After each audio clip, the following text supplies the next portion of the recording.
Dear students, a very warm welcome to all of you in my today's lecture of sales management. In today's lecture, we will discuss upon the topic setting up a sales organization. यानी कि आज के lecture हम discuss करेंगे कि अगर एक sales organisation को प्रॉपरली एस्टेब्लिश करना हो, सेटअप करना हो, तो उसके लिए हमें किन किन पर्टिकुलर स्टेप्स को फोकस करना होता है। तो मैं यहाँ पर सेल्स ऑर्गेनाइजेशन को सेटअप करने के रेफरेंस में 5 मेजर स्टेप्स को डिस्कस करूँगा। The very first step is defining the objectives. Step number 2, determining the necessary activities. Step number 3, grouping activities into jobs or positions. Step number 4, assigning personnel to positions. And the last step, step number 5, is providing for coordination and control. Okay, now come to the step number 1, defining objectives. This is the very first step, and this is to define the sales department's objectives. Top management defines the long-term objectives for the company, and from these, the objectives for the sales department are derived. यानी कि इस particular step में सबसे पहले तो क्या होता है, जो टॉप मैनेजमेंट होता है वो कंपनी के पॉइंट ऑफ व्यू से लॉन्ग टर्म ऑब्जेक्टिव्स को डिफाइन करता है, और इन लॉन्ग टर्म ऑब्जेक्टिव्स में से सेल्स डिपार्टमेंट के ऑब्जेक्टिव्स को ड्राइव किया जाता है। यानी कि जो सेल्स डिपार्टमेंट के ऑब्जेक्टिव्स हैं ये डेरिवेटिव ऑब्जेक्टिव्स होते हैं जो कि कंपनी के लॉन्ग टर्म ऑब्जेक्टिव्स में से ड्राइव किए जाते हैं। एग्जांपल के तौर पर मान लीजिए कि जो टॉप मैनेजमेंट है वो फर्म को या फर्म के पॉइंट ऑफ व्यू से उसका सर्वाइवल एंश्योर करना चाहता है, लेकिन इसके साथ साथ और भी पर्टिकुलर ऑब्जेक्टिव्स अचीव करना चाहता है, जैसे कि industry leadership, outstanding technical research के पॉइंट ऑफ व्यू से रेपुटेशन को डेवलप करना चाहता है, प्रोडक्ट लाइन को डाइवर्सिफाई करना चाहता है, कस्टमर्स को एक्सलेंट सर्विसेज को प्रोवाइड करना चाहता है, अपने इन्वेस्टर्स को हैंडसम रिटर्न अवेलेबल कराना चाहता है, पब्लिक रिस्पॉन्सिबिलिटी के रेफरेंस में अपनी एक प्रॉपर इमेज को एस्टेब्लिश करना चाहता है। ये सारे बिजनेस या फिर कंपनी के पॉइंट ऑफ व्यू से डिफरेंट ऑब्जेक्टिव्स हो सकते हैं। इन सारे ऑब्जेक्टिव्स में से जो सेल्स मैनेजमेंट होता है वो सेल्स डिपार्टमेंट के रिलेशन में ऑब्जेक्टिव्स को प्रॉपरली डिटरमाइन करता है, और इसके रिलेशन में एक क्वालिटेटिव पर्सनल सेलिंग ऑब्जेक्टिव्स के सेट को आर्टिकुलेट किया जाता है, और इसके साथ साथ क्वांटिटेटिव पर्सनल सेलिंग ऑब्जेक्टिव्स के सेट को भी आर्टिकुलेट किया जाता है। तो यानी कि सेल्स डिपार्टमेंट के रिलेशन में 2 टाइप के ऑब्जेक्टिव्स को डिफाइन किया जाता है। पहला होता है आपका that is the qualitative personal selling objectives, और दूसरा होता है क्वांटिटेटिव पर्सनल सेलिंग ऑब्जेक्टिव्स।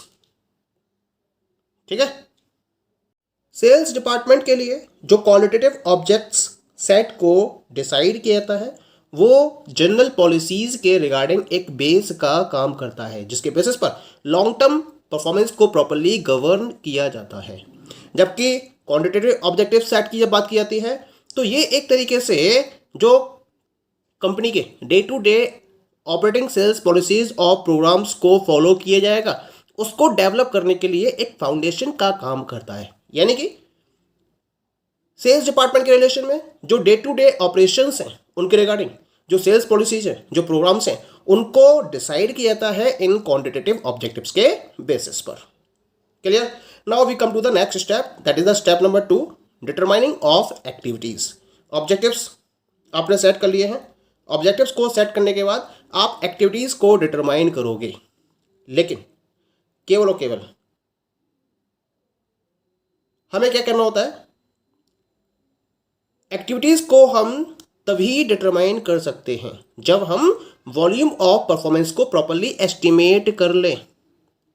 जब तक हमें वॉल्यूम ऑफ परफॉर्मेंस के बारे में नहीं पता होगा तब तक हम उसके अकॉर्डिंग प्रॉपर एक्टिविटीज को डिटरमाइन नहीं कर सकते हैं। इसके लिए हमें कुछ पर्टिकुलर क्वेश्चंस के आंसर देने होते हैं, उनके आंसर्स को हमें सर्च करना होता है, जैसे कि what executive positions are required, what should be their relationships to other positions, what should be the duties and responsibilities of the person to fill these positions।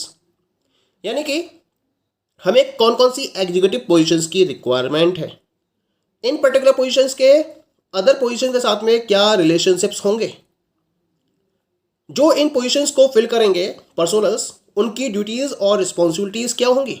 जब तक हम इन क्वेश्चंस के आंसर्स को फाइंड आउट नहीं कर लेते तब तक हम प्रॉपरली नेसेसरी एक्टिविटीज को डिटरमाइन नहीं कर सकते हैं।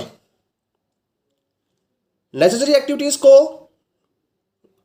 और उनके वॉल्यूम ऑफ परफॉर्मेंस को डिटरमाइन किया जाता है, और ये क्या है, it is a matter of analysing the sales departments qualitative and quantitative objectives. यानी कि आपने स्टेप फर्स्ट में जो सेल्स डिपार्टमेंट के क्वालिटेटिव और क्वांटिटेटिव ऑब्जेक्टिव्स को डिफाइन किया है, ये एक तरीके से उनके बेसिस पर हम नेसेसरी एक्टिविटीज को डिटरमाइन करते हैं।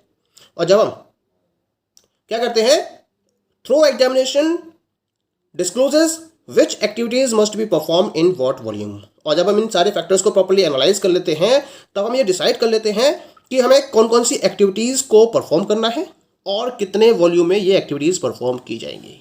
क्लियर, एक्टिविटीज़ को आपने डिटरमाइन कर लिया स्टेप नंबर 2 में, then you move to the step number 3 and this step number 3 is grouping activities into jobs और पोजीशंस। अब आपको एक्टिविटीज़ को जॉब्स और पोजीशंस में ग्रुप्ड करना है। Next, the activities that are identified as necessary are allocated to different positions. तो जो भी एक्टिविटीज़ को अपने आइडेंटिफाई किया है, इनको आपको डिफरेंट पोजीशंस पर प्रॉपर्ली एलोकेट करना है इस पर्टिकुलर स्टेप में। हमें एक्टिविटीज़ को प्रॉपर्ली क्लासिफाई करना होता है और उनको ग्रुपिंग देते हुए उनको प्रॉपर एक पोजीशन में बाउंड करना होता है, क्योंकि ऐसा करने से हमें बेनिफिट क्या मिलता है, जो क्लोजली रिलेटेड टास्क होती हैं उनको सेम पोजीशन पर असाइन कर दिया जाता है। उसके लिए हमें सेपरेट पोजीशन को डिसाइड नहीं करना होता है। तो जो क्लोजली रिलेटेड टास्क है they are assign to the same position. Each and every position should contain not only a sufficient number of task but sufficient variation to provide for job challenge, interest and involvement. अगर आप maximum benefit लेना चाहते हो sales department की activities को positioning provide करते समय, तो आपको ये ध्यान रखना है कि एक पर्टिकुलर पोजीशन पर नंबर ऑफ टास्क को प्रॉपर्ली फॉलो करना जरूरी है और इनमें सफिशिएंट वेरिएशंस भी होना चाहिए, क्योंकि अगर वेरिएशन होगा तो ये जॉब चैलेंज, इंटरेस्ट और इन्वॉल्वमेंट को प्रॉपर्ली फोकस करेगा। और अगर सिमिलर टाइप के टास्क होंगे तो एक मोनोटोनस सिचुएशन आ जाएगी और इंटरेस्ट खत्म हो जाता है। केवल हम जब लार्ज ऑर्गेनाइजेशंस की बात करते हैं जहां इस एक्सट्रीम स्पेशलाइजेशन को फॉलो किया जाता है, प्रैक्टिस में लाया जाता है, वहां सिंगल एक्टिविटी को एक पर्टिकुलर पोजीशन पर फॉलो किया जाता है। Otherwise most of the organisations में क्या होता है कि जो टास्क होती हैं उनको नंबर ऑफ वेज में सिंगल पोजीशन पर असाइन किया जाता है। Clear, now we move to the next step, step number 4, assignment of personnel to position.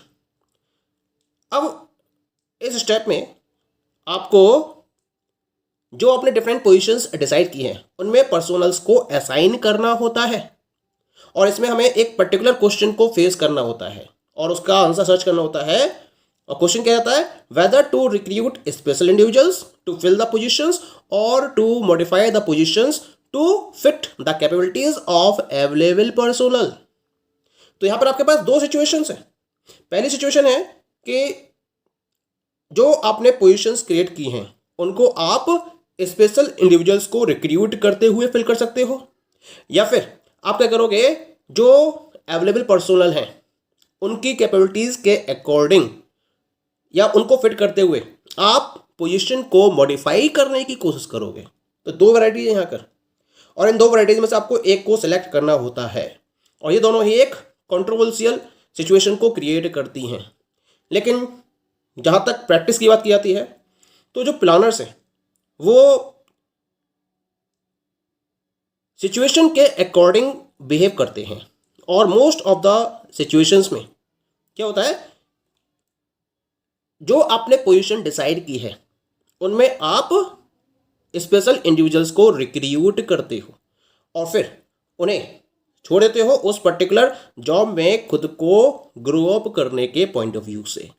यानी कि आपने पोजीशन डिसाइड कर रखी है, आपने जॉब्स के अंदर रोल्स एंड रिस्पॉन्सिबिलिटी को डिफाइन कर रखा है, आप उसमें चेंज नहीं कर रहे, बल्कि आप चांस देते हो इंडिविजुअल्स को कि they come to the job, they fill the vacancies, they fill the positions and then they grow around those particular roles and responsibilities.